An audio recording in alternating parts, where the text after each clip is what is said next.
Diálogo entre el gobierno y dirigentes de la CONAIE en compás de espera tras la muerte de un militar que escoltaba a un convoy en Sucumbíos.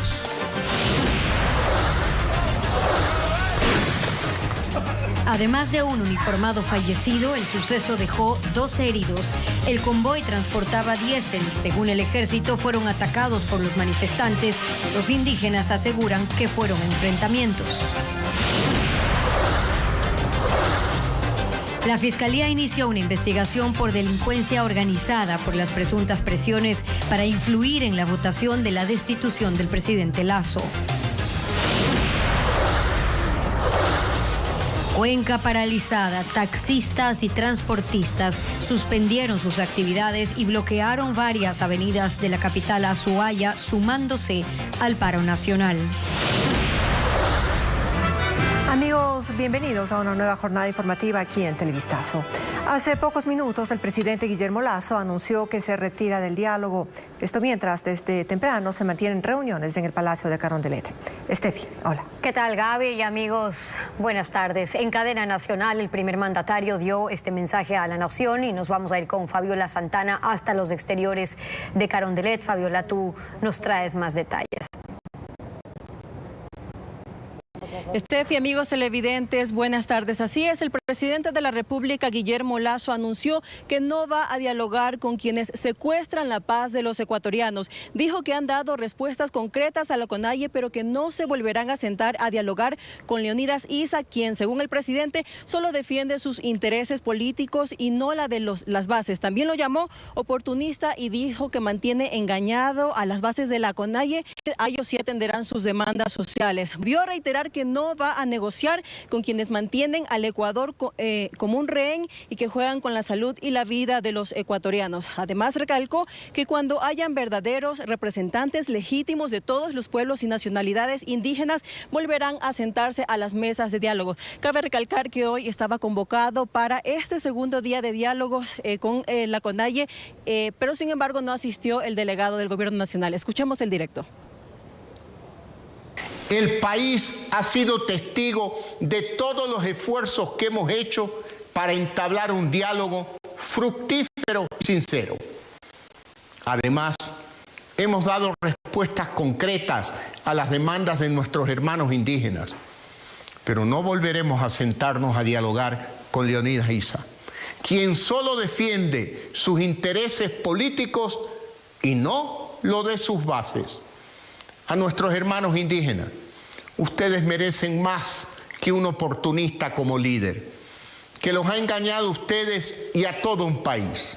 Solo cuando se cuente con legítimos representantes de todos los pueblos y nacionalidades del Ecuador, que busquen verdaderas soluciones y estén abiertos a un diálogo real y franco, regresaremos a la mesa de diálogo.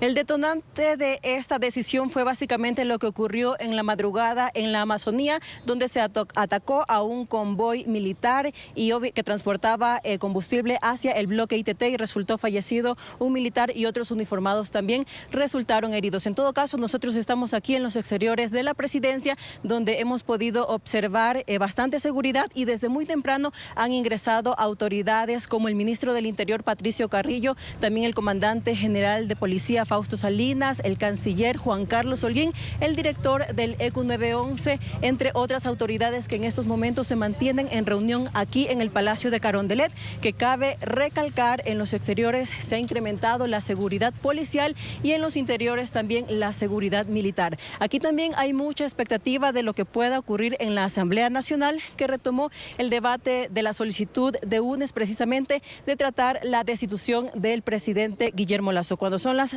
13:05 despedimos este informe y continuamos con más información contigo, Gaby, en estudios. Buenas tardes. Y nos mantenemos pendientes. Gracias, Fabiola. Buenas tardes. Y tal como lo dijo Fabiola, un militar falleció y al menos una docena de uniformados quedaron heridos durante un violento enfrentamiento esta madrugada en una zona rural de Xuxufindi, en la provincia de Sucumbíos. Según las Fuerzas Armadas, se trató de un acto terrorista cuando decenas de comuneros emboscaron y atacaron con lanzas y armas de fuego un convoy que transportaba combustible. William Yo con el desarrollo de esta noticia.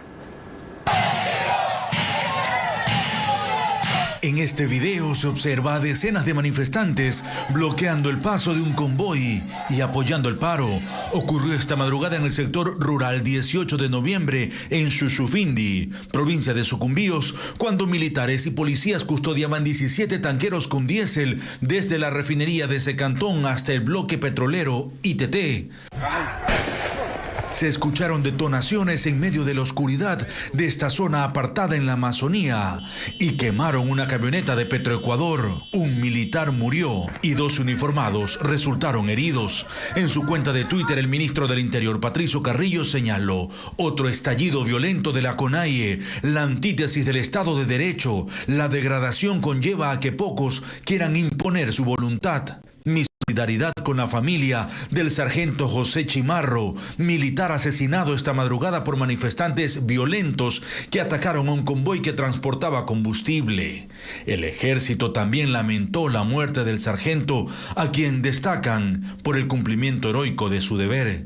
Esta mañana el jefe del Comando Conjunto de las Fuerzas Armadas, Nelson Proaño, denunció que todo esto es terrorismo y debe ser juzgado como tal. Las Fuerzas Armadas del Ecuador rechazan enérgicamente estos actos terroristas realizados por grupos armados al margen de la ley y exigimos de las autoridades de justicia y la Fiscalía una acción inmediata para investigar este acto terrorista. Sostuvo que fue una emboscada de manifestantes armados, y así lo señaló la policía en un comunicado. Atacaron con armas de fuego, ocasionando el fallecimiento de un miembro de las Fuerzas Armadas a causa de heridas de perdigones. La Fiscalía indica que realiza las coordinaciones correspondientes para dar con los responsables del ataque perpetrado la madrugada de hoy en contra de un convoy integrado por policías y militares en Shushufindi. Y autoridades de seguridad visitaron a los uniformados que resultaron heridos durante este ataque al convoy en Sucumbíos. Paul Romero acompañó a la delegación y nos preparó este informe. Me encuentro en la Casa de Salud, en donde se están recuperando algunos de los militares que fueron atacados esta madrugada aquí en la provincia de Orellana, cuando custodiaban un convoy con 17 tanqueros de combustible para el bloque 43 ITT. Vamos a conversar con uno de ellos que nos explique más o menos cómo ocurrió. Buenas tardes, ¿qué es lo que ocurrió y cómo fue el ataque? Buenas tardes, estábamos encargados de una misión de poder hacer llegar el convoy de unos tanqueros con combustible hacia un punto donde nos encontramos con un cierto grupo que en primera instancia con el diálogo nos dejaron avanzar. Igual llegamos a otro punto, que igual pudimos avanzar, y cuando llegamos al tercer punto, donde había un poco más de aglomeración de personas, intentamos dialogar, pero no fue posible. ¿Les atacaron con perdigones? Sí, nos atacaron con perdigones. Fuimos sorprendidos con perdigones, los cuales a varios compañeros nos llegó. Entonces, como le digo, intentamos pasar con el diálogo, pero no fue posible. Muy amable. Ahí está. ¿Qué pasó ahí? El paciente fue sometido a realizarse una limpieza quirúrgica con nuestro cirujano del hospital y se le extrajo la balística que ven aquí, que tenía alojado en la área frontal de la cabeza. Él acaba de salir de quirófano, se encuentra estable. Esto va a pasar a fiscalía. ¿No? Ok, aquí se recupera otro militar, en cambio vemos una herida en la pierna. Es un policía, entonces muy bien. ¿Cómo ocurrió? Al momento que nos encontrábamos evacuando a la gente que estaba obstaculizando la vía para poder pasar con el convoy, empezamos a enfrentarnos con ellos y lamentablemente ellos estaban con armas de fuego, lo cual nosotros no contábamos con armas de fuego. Al menos los policías no teníamos armas de fuego más que solo gases lacrimógenos. Y ellos nos dispararon de ambos lados de la carretera, tanto lateral como frontal. Y producto de eso salimos con heridas de perdigón muchos compañeros de la policía, tanto del ejército también. Este es el hospital de la Brigada 19 Napo, en la provincia de Orellana. El ministro de Defensa, Luis Lara, y el comandante del Ejército, Gustavo Acosta, acudieron esta mañana a visitar a los enfermos. Nosotros hemos recibido 7 militares heridos y 5 policías. Todos se encuentran con heridas por arma de fuego, han sido valorados, han sido realizadas las primeras atenciones y estamos en el transcurso de la mañana realizando las valoraciones subsecuentes para ver si hay necesidad de transferir a hospitales de mayor complejidad. Este es el informe, compañeros. Buenas tardes. Agradecemos a Paul por ese reporte de este lamentable hecho. Y esta mañana llegaron hasta el Colegio Matobelle los delegados de la CONAIE y funcionarios de gobierno. Revisemos enseguida un resumen de la cita con Jacqueline Rodas. La reinstalación del diálogo entre el movimiento indígena y el gobierno, previsto para las 9 de la mañana, no se dio. El presidente de la Asamblea Nacional, Virgilio Saquicela, proponente del encuentro, informó que los representantes del régimen no asistirán y explicó por qué. La tragedia que se ha suscitado el día de ayer en horas de la noche o en horas de la madrugada de hoy en el oriente ecuatoriano respecto del fallecimiento de un hermano militar. Y el gobierno nacional está analizando esa situación. Leonidas Diza, presidente de la CONAIE, dijo que también hay manifestantes muertos durante el paro y pidió que se conforme una comisión independiente para que investigue lo ocurrido anoche en Sucumbíos. Fue un ataque brutal. Hay videos de cuántas municiones, fusiles dispararon. Ahí está recogido. Y en ese nivel, ¿cómo podemos saber que si realmente salió o no salió de los manifestantes? ¿Cómo podemos saber? Acordaron esperar y Saquicela propuso una hora para retomar la reunión. Procedo a convocar al gobierno nacional en la persona del señor presidente o sus delegados para las 2 de la tarde en esta misma mesa. Aquí nos mantenemos todos, no vamos a salir de este recinto, no vamos a almorzar y sepan que nuestra voluntad de diálogo es finalizar en este punto. Los líderes indígenas pidieron a las autoridades que actúan como veedoras que también permanezcan en el lugar. Vamos hasta el punto que se había asignado para el diálogo entre el gobierno y la CONAIE. Francisco Garcés está allí. Francisco, cuéntanos tú cuál es la reacción ahora tras el anuncio que acaba de dar el presidente. Sí, Estefi, amigos, buenas tardes.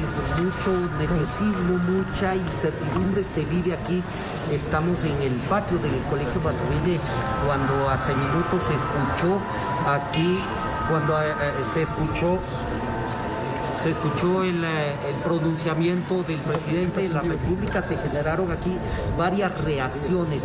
En este momento las diferentes filiales de la CONAIE se encuentran reunidas en diferentes puntos de aquí de la institución educativa, analizando lo que fue el anuncio presidencial y mientras tanto esperamos un pronunciamiento de ellos. Lo que sí hay una reacción desde la visión de los veedores de este proceso de diálogo. Estamos aquí con ellos justamente para preguntarles, doctor, el presidente por lo pronto, no sé si ponerlo así, suspende el diálogo con la dirigencia indígena. ¿Cuál es la primera reacción? Yo creo que hay 3 cosas que lamentar el día de hoy. La primera cosa, sin duda alguna, es la muerte de un hermano ecuatoriano de las Fuerzas Armadas. La segunda cosa de lamentar, a mí me parece, es la ruptura por parte del presidente de un diálogo que me pareció ayer era un diálogo empático y necesario. Y la tercera cosa de lamentar para mí, desde mi perspectiva, es que se desconozca una vez más a la cabeza de la CONAIE. Y digo una vez más porque ya le detuvieron, digamos, ya le estigmatizaron. Y ahora tenga cosa. La cuarta cosa que no quisiera lamentar es que la violencia se incremente. Yo creo que la paz y el diálogo no es una necesidad ni del gobierno, sino de todo el país.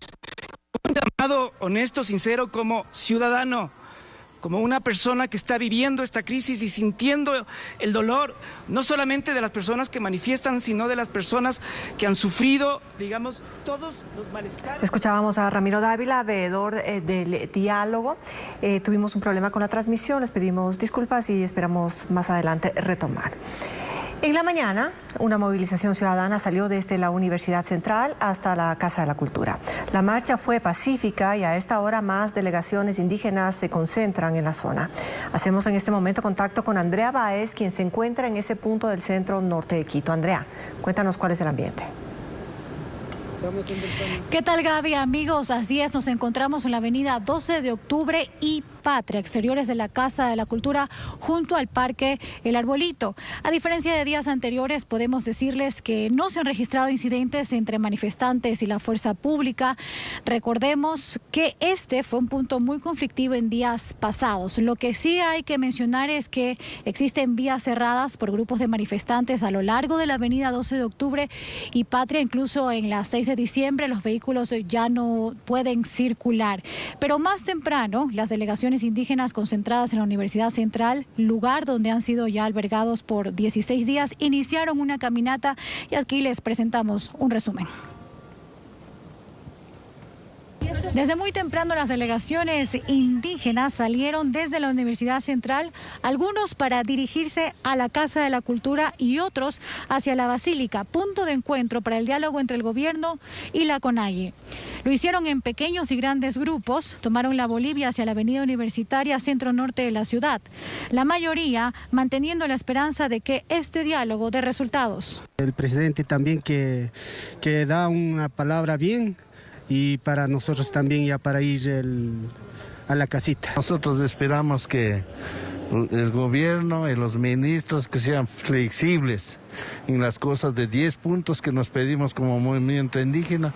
Una gran parte de las delegaciones indígenas se mantuvieron en la Casa de la Cultura. Esta jornada durante la mañana fue pacífica. Incluso algunos representantes de comunidades aprovecharon para dialogar con miembros de la policía. Así es, reiteramos entonces, las vías alrededor de la Casa de la Cultura están cerradas al paso vehicular, se mantienen concentrados en los exteriores de la Casa de la Cultura, el Parque El Arbolito, esto es importante decirlos, y también se mantienen dentro de la Casa de la Cultura, se encuentran grupos de personas de las delegaciones indígenas a esta hora. Es la información que podemos compartir con ustedes. Regresamos contigo, Estefi. Gracias, Andrea. Buenas tardes. Mientras tanto, son más de 70 asambleístas que ya han intervenido en el debate sobre la destitución del presidente de la República, Guillermo Lasso, durante estos 3 días ya que van de sesión.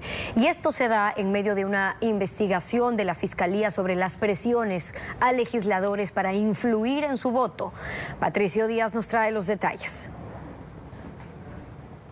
El debate se reinició con 25 solicitudes más de palabra. Las posiciones en sí no han cambiado. UNES y Pachacutic ratifican que van por la destitución.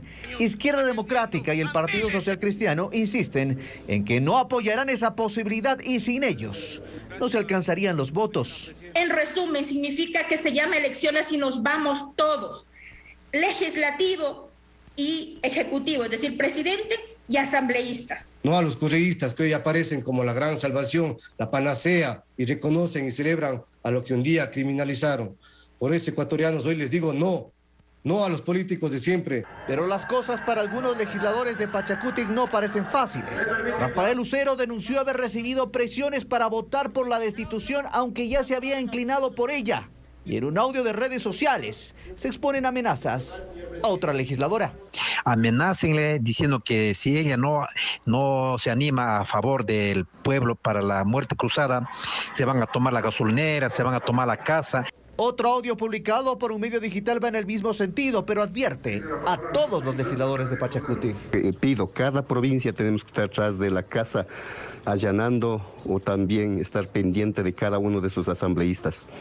También se denunció que una de las legisladoras del propio oficialismo había recibido amenazas. Ante esto, la Fiscalía anunció que el pasado 26 de junio abrió una investigación previa por el delito de delincuencia organizada, luego de conocer, vía parte policial presentado el 25, sobre presuntas presiones para influir en una votación que se encuentra pendiente en Asamblea de Ecuador. Entre los investigados se encuentra un supuesto funcionario, asesor de esa institución. Esto se da a horas de que se vote por la destitución o no del jefe de Estado. El presidente de la Asamblea ha confirmado que espera que esa decisión se tome este mismo martes. El Contralor Noticias a esta hora. Bloqueada y sin servicio de transporte se encuentra en la ciudad de Cuenca. Desde la madrugada, los taxistas y ciertas cooperativas de buses cerraron 32 avenidas principales de la capital Azuaya y se sumaron al paro nacional. Merlin Ochoa nos informa que aún persiste desabastecimiento de gas, oxígeno y alimentos. Cuenca amaneció prácticamente paralizada. Desde las 5 de la mañana de este martes, los taxistas y algunos buses urbanos bloquearon el norte y sur de la ciudad. En las vías colocaron llantas y sus unidades, ocasionando que los usuarios tengan que caminar, pues eran muy pocos los carros que se arriesgaban a circular. Dentro de nuestra cooperativa somos 16 socios, pero estamos más o menos unos 2.500 compañeros, estamos plegados al paro, porque no podemos estar pagando precios muy altos del combustible. Mientras que en el centro histórico el 95% del comercio suspendió las actividades, pues los trabajadores no tenían cómo llegar a sus locales. En total se registraron 32 cierres de vías y avenidas. Una de ellas fue la de la Gobernación, donde poco a poco empezaron a llegar los comuneros de la parroquia Tarqui. Que nosotros estamos, digamos, con ellos para ver si se consigue los 10 puntos que ellos piden. Pero la capital Azuaya también está aislada. Por ello el alcalde recalcó que se mantiene el desabastecimiento en víveres, oxígeno, combustible y gas, pero que tiene la esperanza que esta noche llegue un convoy con suministros. La situación es crítica porque llevamos prácticamente una semana bloqueados completamente. El canal humanitario que se logró a través de diálogo con la Cruz Roja fue la Cuenca Girón Pasajes, la que se va específicamente a un tema de gas y oxígeno. Sin embargo, para los otros insumos, materias primas, productos terminados, alimentos y todo lo demás, por ahora no está siendo permitido. Anunció sanciones administrativas y hasta penales en contra de los transportistas que en la protesta cerraron las vías. Puede derivar, puede llegar al retiro del título habilitante. Eso significa que se queda sin la posibilidad de operar, de trabajar. Hizo además un llamado al diálogo para que no se repitan los actos de violencia de la noche de lunes, en donde jóvenes se enfrentaron con la policía en el centro y luego en los alrededores de la Universidad Estatal lanzaron piedras y otros objetos a los uniformados, quienes intentaron dispersarlos con gases lacrimógenos. A diferencia de lunes, este martes no se registraron enfrentamientos. Algunas vías del norte de Quito se mantienen parcialmente habilitadas. La carretera que conecta a la capital y el norte de Pichincha tienen varios bloqueos. Andrea Marín recorrió la zona y nos tiene un informe. En el puente de Guayabamba a esta hora se hace la remoción de escombros que obstaculizaron la vía toda la mañana. Y es que a lo largo de la Panamericana Norte se registraron cerca de 5 bloqueos desde Calderón hasta Guayabamba. En San Miguel del Común, un pequeño grupo de personas colocó obstáculos, realizó quema de troncos, llantas y dejó un reducido espacio para el paso de los vehículos en ambos sentidos. Desde muy temprano los peatones debían caminar por el bloqueo para dirigirse a sus destinos, mientras los autos y motocicletas tuvieron dificultades para cruzar. Me vaciaron todito el tanque y pedían que pite, sino que les dé una moneda y cosas así, entonces ya me quedé en la nada, toca ir a ver si lleno otra vez el tanque.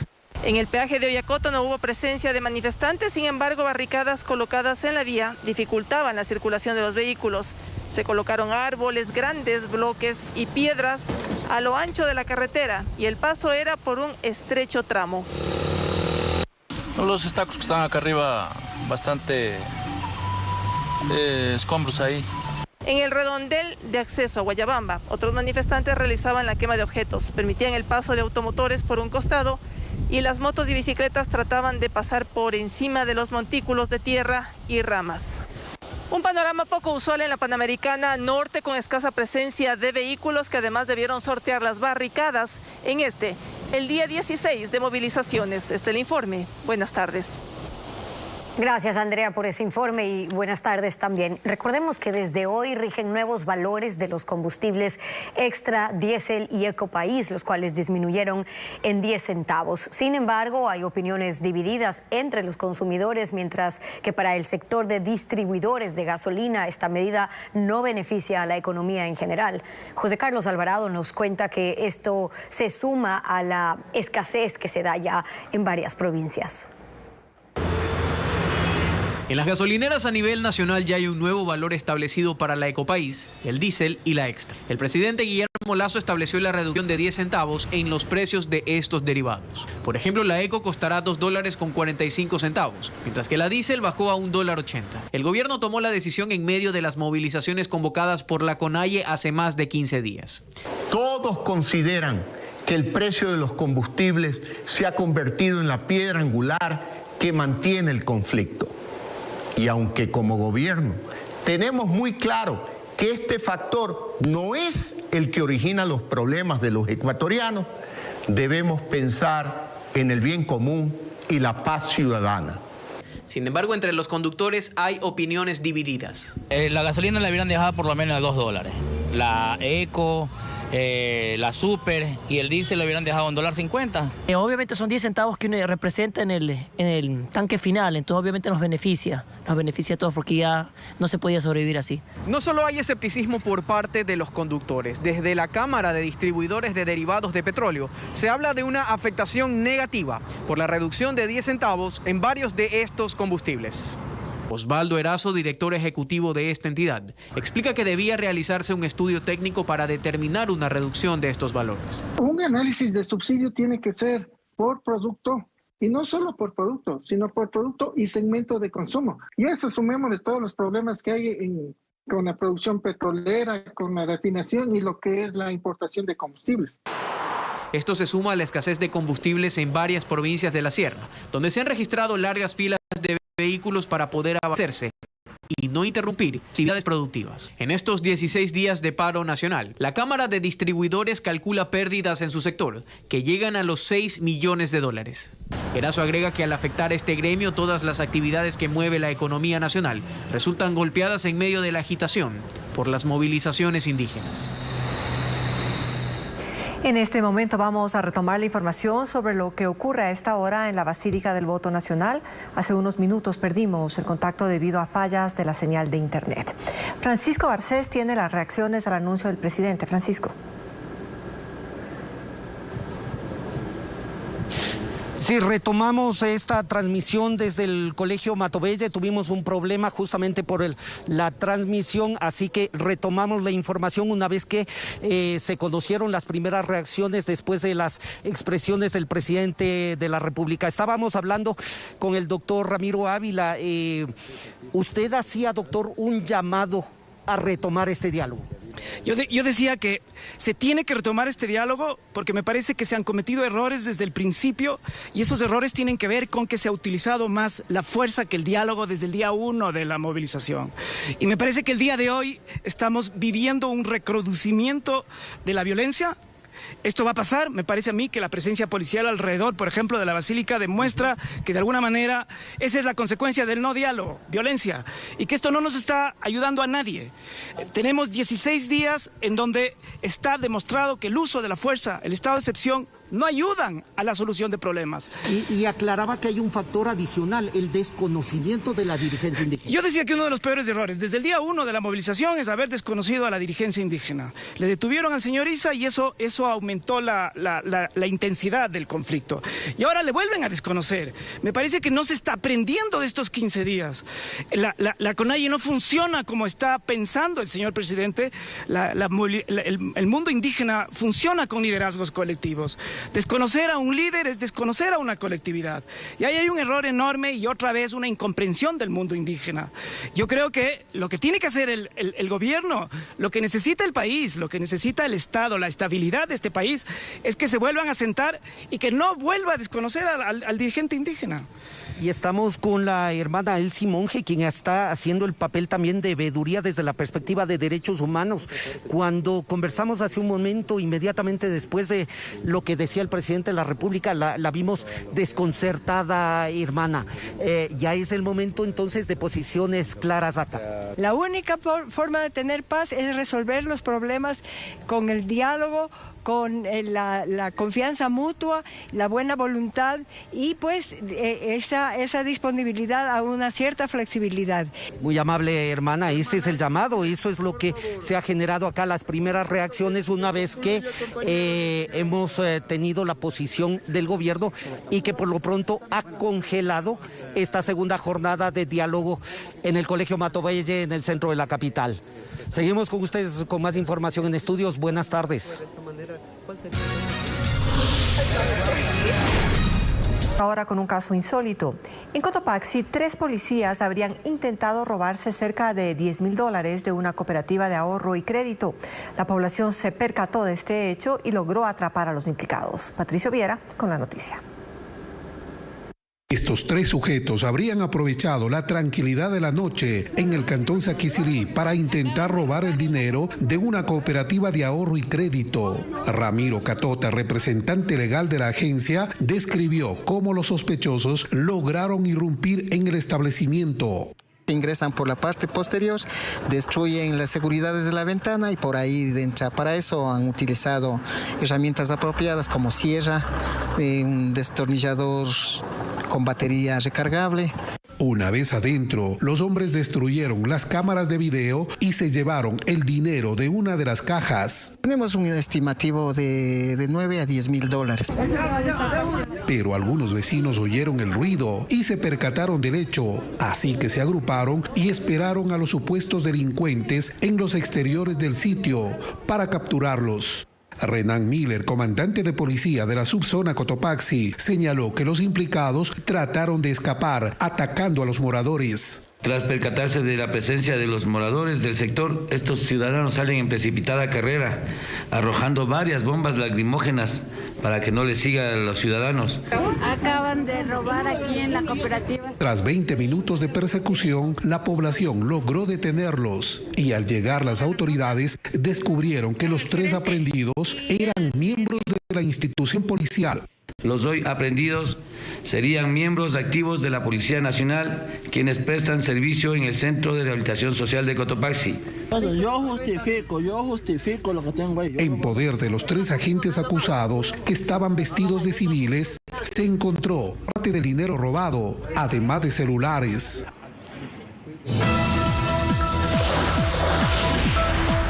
Televistazo. 3 niños fueron atropellados cuando jugaban en una calle del suroeste de Guayaquil. El conductor implicado habría irrespetado una señal de tránsito y tras el hecho huyó. Familiares de los menores piden justicia. Samantha Mora nos trae ahora los detalles. Las imágenes son impactantes. En el video se observa cómo este carro arrolla a 3 menores de edad que jugaban en la vía pública en horas de la noche. El conductor, al darse cuenta de lo que hizo, da retro y abandona el sitio. Mientras esto ocurría, amigos y familiares de los menores intentaban detenerlo, pero el sujeto logró huir. Se pasó el pare porque venía a velocidad. El tipo venía a velocidad. Se ve la maniobra que él hace de botar a la criatura. El tipo salió embalado porque estaba mareado. Estaba mareado él. El caso ocurrió el fin de semana en las calles Camilo de Estruje y Abel Castillo, suroeste de Guayaquil. Producto del impacto, 3 niños resultaron heridos. Uno de 8 años con golpe abdominal, otro de 13 con fractura en el pie. Ambos permanecen con observación en casa. Porque estuvo el arco, no pasó en sí algo peor. Y la más afectada es una nena de 10 años que sigue en el hospital del niño y a quien los médicos analizan realizarle una intervención quirúrgica debido al problema cráneoencefálico que desarrolló. Dicen que pese a tener un video, no han podido identificar el carro, por lo que piden a vecinos de otros sectores que faciliten otras imágenes para lograr identificar al conductor y al vehículo. Para finalizar, les traemos la historia de una mujer que sometió a un hombre cuando golpeaba a su pareja en el centro de Guayaquil. Ella es maestra de artes marciales e imparte técnicas de defensa a más mujeres para que no sean víctimas de la violencia. Ella es Ruth Torello, Una ciudadana que hizo lo que pocos se atreven cuando ven un hecho violento: inmovilizar a un hombre que golpeaba a su pareja en pleno centro de Guayaquil, a la vista de todos los transeúntes. La joven aplicó técnicas de defensa personal para neutralizar al sujeto. Las manos se las eché para atrás, le apliqué unas llaves, una técnica aquí atrás en las muñecas. Lo que yo lo lancé al suelo, lo que hice fue ponerme en sus espaldas. Como él ya estaba boca abajo, le apliqué una mataleón directamente aquí. Entonces eso hizo pues que este joven no reaccionara.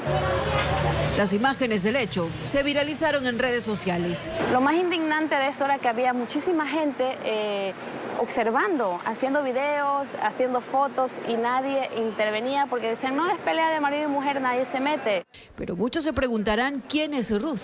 Ella es una ecuatoriana española de 38 años, maestra de karate, kickboxing y ex soldado de la Armada de España. Desde muy pequeña, a los 7 años, comenzó a practicar defensa personal tras una experiencia que marcó su vida. Yo un momento que yo dije, yo tengo que aprender a defenderme, yo tengo que aprender artes marciales porque yo no voy a dejar que a mí nunca me toque un hombre. Para evitar que muchas mujeres sufran este tipo de abusos, imparte clases de defensa personal a 60 mujeres de diferentes edades en el Parque de Puerto Lisa, en el sur de Guayaquil. Pues de que aprendan a defenderse y que no se dejen maltratar. Tras su valiente accionar, es catalogada como la Mujer Maravilla. Asegura que volvería a actuar en defensa de alguien desprotegido. Y con esta nota de esta valiente mujer estamos despidiendo Televistazo. Steffi, regresamos a las 19 horas con más información. Recordándoles también, Gaby, que pueden seguir más noticias en www.ecuavisa.com. Que tengan todos una buena tarde.